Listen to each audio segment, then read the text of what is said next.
Ma joie, Christ est ressuscité. Il est vraiment ressuscité. C'est la salutation des chrétiens. Christ est ressuscité et l'autre répond, il est vraiment ressuscité. Paix à toi, joie de Pâques sur toi. Joyeuse Pâques à toi. Ça peut sembler un souhait très traditionnel, mais sais-tu, Pâques se reçoit. Pâques est un don de Dieu et ça se reçoit. Dans la nuit de vendredi à samedi saint, j'ai été réveillée vers 3-4 heures du matin avec cette phrase « Pâques se reçoit, c'est un don de Dieu à l'état pur. » Dieu donne sa main à son enfant pour qu'il fasse un passage vers une vie nouvelle. Et cette vie nouvelle, c'est la vie de la communion. On en parlera tout au cours de la semaine parce que ce sera Pâques à tous les jours jusqu'au dimanche de la miséricorde. Mais dès aujourd'hui, joyeuse Pâques. Il y a à peu près 45-46 ans, un matin de Pâques, quand j'avais découvert qu'on pouvait parler avec le Seigneur autrement qu'avec les formules toutes faites, j'avais demandé au Seigneur, « Seigneur, qu'est-ce qui s'est passé au matin de Pâques? J'aimerais vraiment ça le savoir. Dis-moi là, Jésus, comment ça s'est passé? » Eh bien, oui, le Seigneur m'a répondu, mais il m'a raconté une histoire, une petite parabole pour cœur d'enfant, pour que je puisse comprendre qu'est-ce qui était arrivé.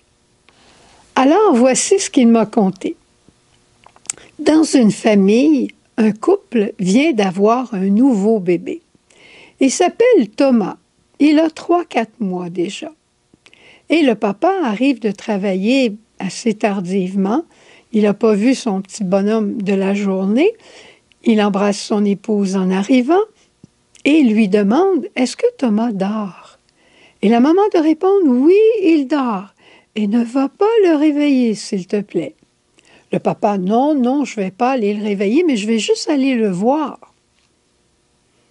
Alors le papa s'en va près du berceau de l'enfant, puis il le regarde avec tendresse, puis il voit que son petit bonhomme dort très bien. Puis il le regarde, puis il le regarde. Et tout d'un coup monte dans son cœur une mélodie. Et le papa commence à chantonner tout doucement parce qu'il ne veut pas réveiller son petit garçon. Mais là, l'amour grandit dans son cœur. L'amour grandit dans son cœur. Et là, il commence à chantonner un petit peu plus fort. Et voilà que l'enfant bouge. Oh, l'enfant bouge. Thomas bouge. Il veut me sauter dans les bras. Et tout de suite, le papa se penche puis il prend son petit bonhomme dans ses bras. Et il le serre sur son cœur. Et voilà Thomas, bien réveillé, dans les bras de son papa. C'est beau, hein? Le Père, Dieu le Père, regarde son Fils au tombeau et il dit « Mon enfant n'est pas mort, il dort. » Et il lui insuffle un souffle de vie, une vie nouvelle que même la pierre du tombeau ne peut retenir. Le souffle de l'Esprit qui a jailli d'abord dans un chant, une mélodie douce, et à un moment donné, l'enfant est ressuscité. Magnifique, hein?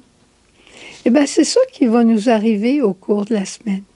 Nous allons recevoir de Dieu, peut-être aujourd'hui, peut-être mercredi, vendredi, dimanche, j'en sais rien, mais nous allons recevoir une vie nouvelle qui va nous pousser vers la communion. Pâques se reçoit de Dieu. Se reçoit quand tu es en prière, se reçoit quand tu es en train de poser un geste de charité, se reçoit à la messe, se reçoit dans le silence, se reçoit en communion avec Dieu. Et il se reçoit dans un cœur qui est ouvert, plus particulièrement. Alors, je demande au Seigneur de te bénir de ce don de la Pâque, qu'il te fasse vivre dès aujourd'hui une paix dans ton âme, une paix dont tu as besoin, une joie pour illuminer ta maison. Et si tu peux, va vraiment voir le Seigneur à travers la vigile pascale ou à travers la messe. Si tu ne peux y aller, alors n'oublie pas de l'écouter à la télévision et communie à l'Église universelle qui célèbre la résurrection du Christ et toi-même ouvre ton cœur pour être en Jésus ressuscité. Nous sommes déjà ressuscités par notre baptême, mais la nuit de Pâques, cette grande veillée de Pâques, le jour de Pâques, l'octave de Pâques, c'est le temps d'une vie nouvelle, d'une éclosion nouvelle, de fleurs nouvelles. Joyeuse Pâques! Et à la fin de cette petite vidéo, je vais mettre un clip de vidéo que nous avons fait pendant le temps de la pandémie, Lise, Myriam et moi, pour te donner de la joie et te partager le bonheur du Christ ressuscité. Au revoir, joyeuse Pâques et à demain.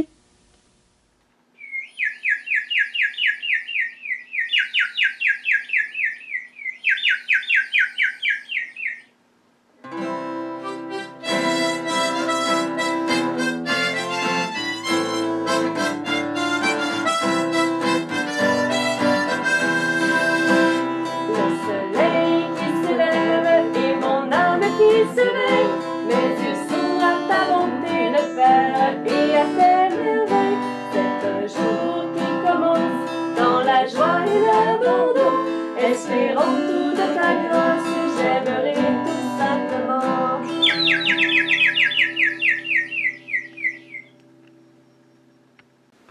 Christ est ressuscité, alléluia, alléluia! Il est vraiment ressuscité, alléluia, alléluia. Ce matin, très tôt, nous nous sommes rendus au tombeau avec nos aromates. Puis vous savez pas quoi? La pierre était roulée à côté. Alors puis là, sur la pierre. mais là, on s'est mis à avoir peur. Puis là, on a vu des anges, 2, qui nous ont dit « N'ayez pas peur ». Une chance qu'ils nous ont dit ça. Puis après, ils nous ont dit « Entrez, regardez, voyez, il n'y a rien dans le tombeau. » Puis là, dans le tombeau, on a vu les linges bien placés. Mais Jésus n'était pas là. On s'est dit « Il faut aller dire aux frères. » Mais qu'est-ce qui s'est passé? Il faut dire aux frères qui sont en France, qui sont en Amérique du Sud. Il faut dire aux frères de partout. Mais là, savez-vous quoi? C'est pas tout. On a rencontré Jésus lui-même. Puis il était vivant. On l'a rencontré sur notre chemin, puis vous savez pas quoi? On est toujours après dire, on sait pas quoi, mais ils savent pas. On a rencontré Jésus, puis on y a embrassé les pieds. Et là, il nous a dit, allez vers mes frères, je vous précède en Galilée. Oui! Il est vraiment ressuscité! Il est vraiment ressuscité, puis il est en Galilée!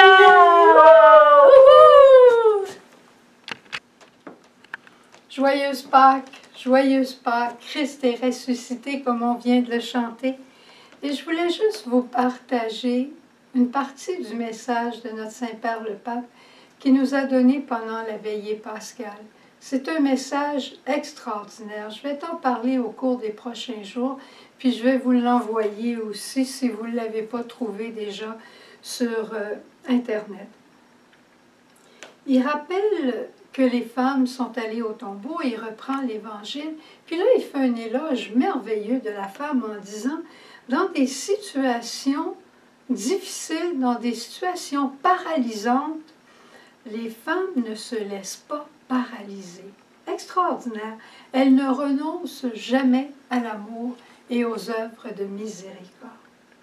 Mais il nous a dit un message encore plus merveilleux. Écoute bien ça, je te lis tel qu'il nous l'a dit. Et on sentait que c'était son cœur de Père et que c'était le cœur du Père du ciel qui nous parlait dans le moment difficile que nous vivons.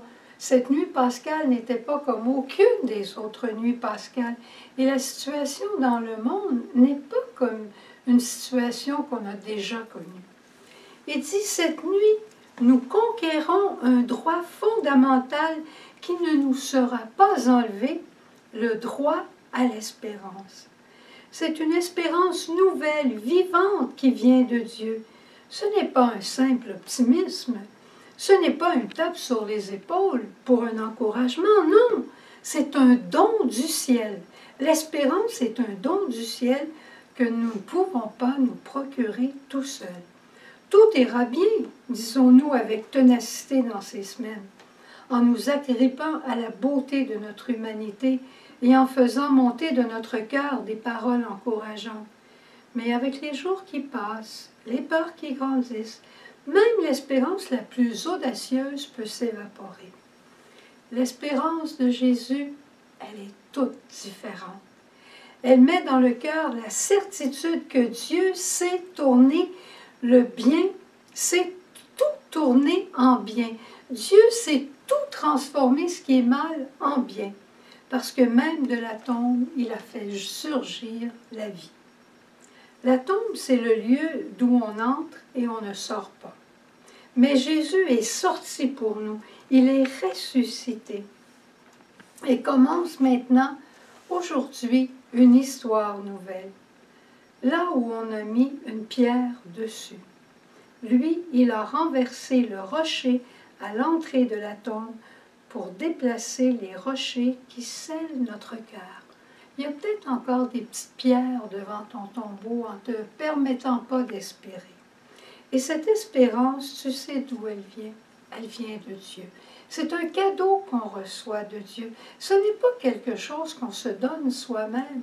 Il s'agit simplement de s'ouvrir à la résurrection du Christ et à lui dire « Je veux espérer de cette espérance théologale qui me fait espérer en toi et en toi seul. » Pourquoi?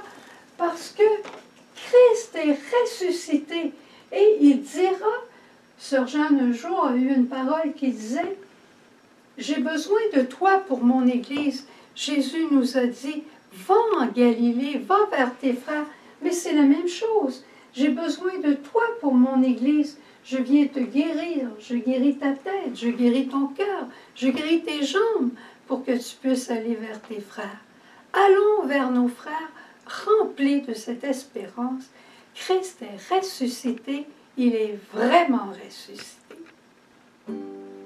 Jésus, au matin tu es là, Jésus. Je t'ai reconnu mon amour et ma joie. Jésus, j'entends ta voix que tu es beau, mon bien-aimé. Jésus, tout est possible maintenant, car tu es vraiment ressuscité. Et mon cœur te chante sa joie, et mon cœur te chante sa joie. Jésus,